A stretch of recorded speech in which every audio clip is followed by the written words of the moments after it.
तो हेलो दोस्तों, मैं हूं आपका दोस्त और होस्ट सुनील और आप सुन रहे हैं सुनील हॉरर स्टोरी। तो अपने हेडफोन लगा लीजिए क्योंकि कहानी को देखने से ज़्यादा सुनने में मज़ा आता है। तो कहानी शुरू करते हैं। आज की कहानी का नाम है जंगल का रास्ता। दोस्तों, मैंने कभी नहीं सोचा था कि एक रात मेरी ज़िंदगी का सबसे भयानक अनुभव बन जाएगी। वो रात जब मैं जंगल के रास्ते से गुजरा, वो रात मेरे दिल और दिमाग पर हमेशा के लिए छप गई। उस दिन मुझे शहर से दूर गांव जाना पड़ा, एक ज़रूरी, बहुत ही ज़रूरी काम से। गांव पहुंचने के लिए दो रास्ते थे। एक तो मुख्य सड़क थी जो बहुत लंबी थी और दूसरी जंगल के बीचों बीच होकर गुजरती थी, जिसे हम शॉर्टकट भी कहते हैं। कई लोगों ने मुझे बताया था कि जंगल के रास्ते से मत जाना, लेकिन समय की कमी थी और मैं जोखिम उठाने को तैयार था। शाम ढलने लगी थी और आसमान पर हल्का हल्का अंधेरा छाने लगा था। मैंने अपनी बाइक स्टार्ट की और जंगल के रास्ते पर चल पड़ा। रास्ता तो सुनसान था ही, लेकिन ठंडी हवा के झोंके मेरे रोंगटे खड़े कर रहे थे। हवा भी धीमी धीमी चल रही थी। पेड़ों की डालियां एक दूसरे से टकरा रही थी।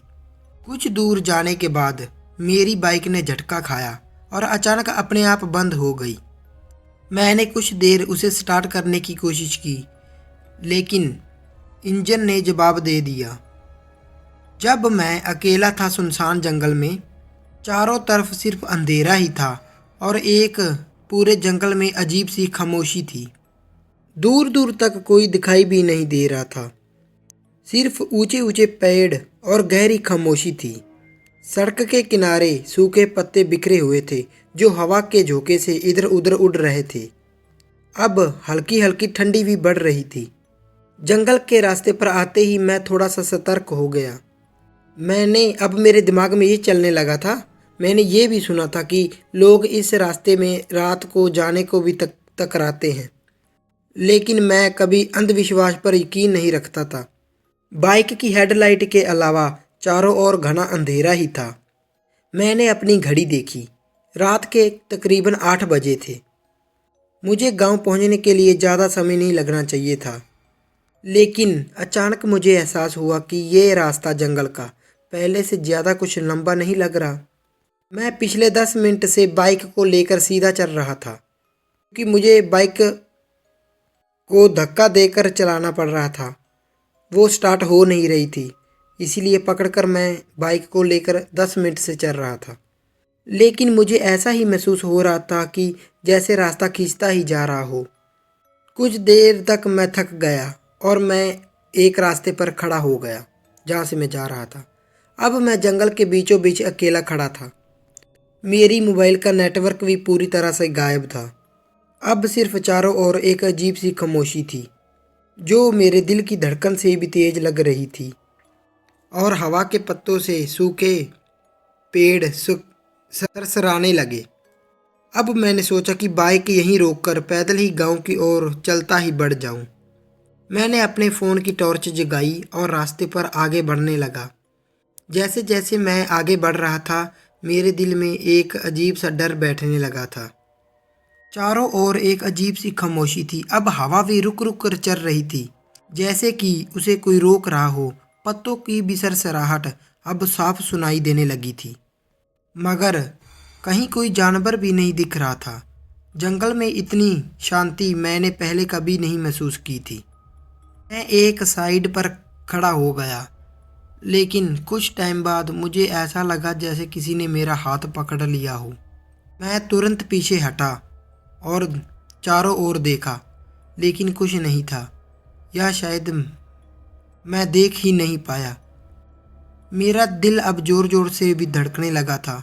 मैंने अपने फ़ोन की टॉर्च ऑन की और चारों तरफ फिर से देखा।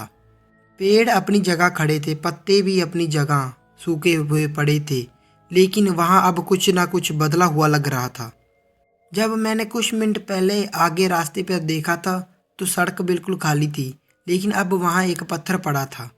एक बड़ा और काला पत्थर था जो मुझे ही घूर रहा था, मुझे ऐसा महसूस हुआ। मैंने उसे नज़रअंदाज किया और चलने लगा। मेरे कदमों की आवाज़ अब जंगल में गूंजने लगी, लेकिन तभी एक अजीब सी आवाज़ आई। मेरे कदमों के साथ किसी और के भी कदम चल रहे थे। मैं रुका, आवाज़ बंद हो गई। मैंने धीरे धीरे फिर से चलना शुरू कर दिया। फिर वही आवाज़। मैंने एकदम से पीछे मुड़कर देखा और टॉर्च घुमाई, लेकिन चारों तरफ सन्नाटा था। पेड़ों के पीछे एक छाया सी हिलती हुई दिखी, लेकिन जब मैंने गौर किया तो वो पत्ते थे, वहाँ और कुछ भी नहीं था। अब मुझे महसूस होने लगा था कि जंगल पहले जैसा नहीं लग रहा था। हवा ठंडी थी, लेकिन मेरे माथे पर तो पसीना आने लगा था और पसीने की बूंद मेरे माथे पर जमने लगी थी। रास्ता भी अब सीधा नहीं लग रहा था। मैं किधर जा रहा था? अचानक मेरे पीछे कोई धीरे से बोला। आवाज़ तो इतनी धीमी थी कि शब्द समझ नहीं आए, लेकिन मुझे लगा कि जैसे कोई मेरा नाम ले रहा हो। मैं तो कांप गया। टॉर्च का जाला हिलने लगा। मैं खड़ा था, पर पीछे तो कुछ नहीं था, मगर मैं महसूस कर सकता था कोई तो था।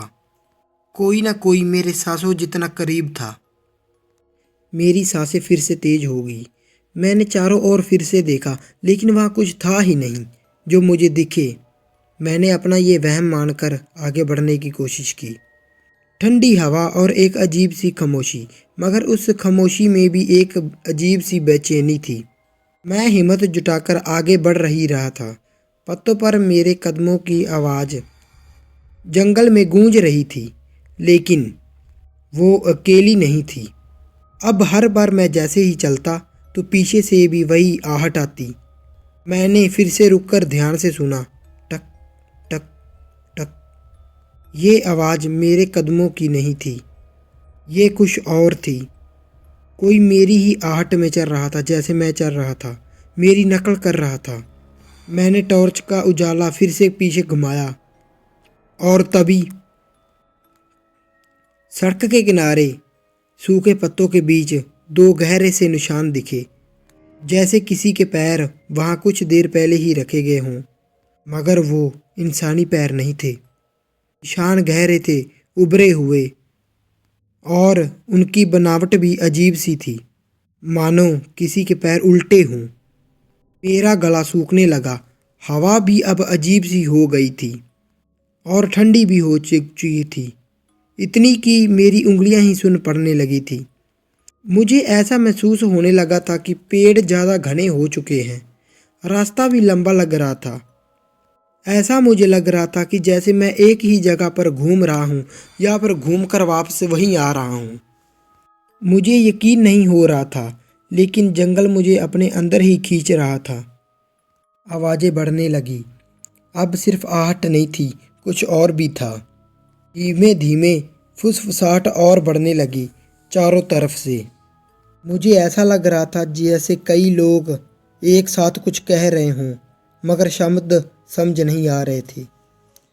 मेरा दिल अब तेजी से धड़क रहा था। मेरे फ़ोन की टॉर्च अब जल रही थी, लेकिन उतनी नहीं जितनी पहले जल रही थी, क्योंकि फ़ोन डेड होने लगा था, जैसे उसकी ऊर्जा किसी ने खींच ली हो। और फिर वो दिखा। रास्ते के किनारे पेड़ के पीछे कोई न कोई खड़ा था। टॉर्च की मरी हुई रोशनी में मैंने देखा दो लाल चमकती आंखें, जो सिर्फ मेरी ओर ही देख रहा था, कोई जो इंसान नहीं था। मेरी टॉर्च की रोशनी अब झटकने लगी थी। वो आंखें अब भी वही थी, मुझे ही देख रही थी, अंधेरे को चीरती हुई। मुझसे हिला भी नहीं जा रहा था। मैं एकदम वहीं खड़ा रहा। मेरे पैर जमीन से चिपक गए थे, जैसे उसको किसी ने पकड़ लिया हो। मेरी हिम्मत आगे होने की जा ही नहीं रही थी। फुसफुसाहट तेज हो गई। अब ये सिर्फ आवाज़ नहीं थी, ये अलग अलग दिशाओं से आ रही थी। तो आखिर तुम आ ही गए, किसी ने बहुत धीमे से गहरी आवाज़ में कहा। मैं पीछे भी नहीं भाग सकता था, पीछे बहुत ज़्यादा अंधेरा था। चारों तरफ कुछ न कुछ था, आगे भी कुछ था और पीछे भी कुछ न कुछ था। मेरी टॉर्च की रोशनी अब कमज़ोर होती जा रही थी, लेकिन मैं देख सकता था अब सिर्फ वो लाल आंखें जो मुझे ही घूर रही थी। पेड़ के बीच, झाड़ियों के पीछे, सड़क के चारों ओर, हर जगह वही आंखें थीं। मैं ज़मीन पर अकेला था। हवा भी ठंडी चल रही थी, लेकिन मुझे अपनी गर्दन पर किसी की सांस लेने की आहट महसूस हुई। भागो! वही आवाज़ फिर आई, लेकिन इस बार वो गूंज रही थी, जैसे बहुत से लोग एक साथ कह रहे हों। मुझे लगा जैसे मेरे पीछे कोई था। मैं हिम्मत कर कर मुड़ा और तभी मेरे पीठ पीछे कोई खड़ा था। सिर्फ एक आत्मा। ना चेहरा, ना आंखें, ना कुछ, बस एक परछाई थी। और उसकी गर्दन धीरे धीरे मेरी ओर ही मुड़ रही थी, जैसे कोई हड्डियों के चरचराने की आवाज़ से अपना सिर भी घुमा रहा हो। साफ सुनाई दे रही थी हड्डियों का चरचराना। मैंने दौड़ना शुरू कर दिया, लेकिन जंगल का रास्ता अब पहले जैसा नहीं था। रास्ता घूम रहा था। मैं बार बार वही जगह आ रहा था। पेड़ भी तेजी से हिल रहे थे और अंधेरा अब ज़्यादा गहरा हो चुका था। मुझे लगा अब मैं कभी नहीं बच पाऊंगा। मैंने दौड़ना शुरू कर दिया। पेड़ अपनी अपनी जगह से हिल रहे थे, जैसे उनके बीच से कोई गुजर रहा हो, कोई जिसे मैं देख नहीं सकता था। और हवा में एक अजीब सी गंध थी, जैसे कुछ जल रहा हो। मेरा दिल पागलों की तरह धड़क रहा था। मेरे फ़ोन की टॉर्च भी पूरी तरह बंद हो चुकी थी और मैं घने अंधेरे में भाग ही रहा था। अचानक तभी मेरे पैर रुक गए। मैंने देखा कि सड़क के बीचों बीच कोई खड़ा था। एक औरत सफ़ेद साड़ी में लिपटी हुई। उसके लंबे काले बाल हवा में लहरा रहे थे और उसका चेहरा झुका हुआ था और उसके पैर भी उल्टे थे। मेरा तो पूरा खून ही जम गया। वो हिली भी नहीं, बस वहीं खड़ी रही, लेकिन मुझे ऐसा लग रहा था जैसे वह मेरी अंदर आत्मा के ही झांक रही हो। वो मेरे और बढ़ी। एक झटके में उसने अपना सिर उठाया। उसकी आंखें कोयले की तरह काली थी, बिल्कुल काली। उसका मुंह धीरे धीरे खुलने लगा, लेकिन उसमें दांत नहीं थे, बस एक गहरा अंधेरा था। मैं चीख भी नहीं पाया और वो मेरी ओर बढ़ी, मगर वो चल नहीं रही थी, वो हवा में तैर रही थी। जैसे जैसे वह करीब आई, मुझे ठंड लगने लगी। मेरी हड्डियां जम गईं, जैसे किसी ने मेरी जान ही निचोड़ ली हो। आखिरी मौका। मेरे दिमाग से बस एक ही चीज़ थी, भागो, बस भागो। मैंने पूरी ताकत लगाकर भागने की कोशिश की, लेकिन मेरे पैर जकड़ चुके थे, भी मुझसे हिला ही नहीं जा रहा था। तभी उसने अपना हाथ उठाया। उसके हाथ लंबे और हड्डियों से भरे हुए थे और नाखून धारदार और काले थे, जैसे किसी जानवर के पंजे हों। उसके मुंह से एक अजीब सी आवाज़ निकली, तू नहीं बचेगा। अंत या नई शुरुआत। मेरी आंखें और आगे अंधेरा छा गया आंखों के सामने से। वो आखिरी चीज़ जो मैंने देखी, मुझ पर झपटी वो, और फिर सन्नाटा। अब मैं कहाँ हूँ मुझे नहीं पता। मुझे बस इतना पता है कि जंगल में कुछ था, कोई था। और अगर तुम कभी उस रास्ते से गुजरो तो पीछे मत देखना, और मैं तो कहता हूँ उस रास्ते से ही मत गुजरना। तो दोस्तों, कैसी लगी आपको ये कहानी? लाइक शेयर कमेंट करके ज़रूर बताना और चैनल को सब्सक्राइब कर लेना। इससे भी डरावनी कहानी में मिलते हैं अगली। और अपने दोस्तों के साथ शेयर कर देना। आपके पास कोई कहानी हो तो रेकमेंड करें, मैं आपकी कहानी भी सुनाऊंगा। ओके।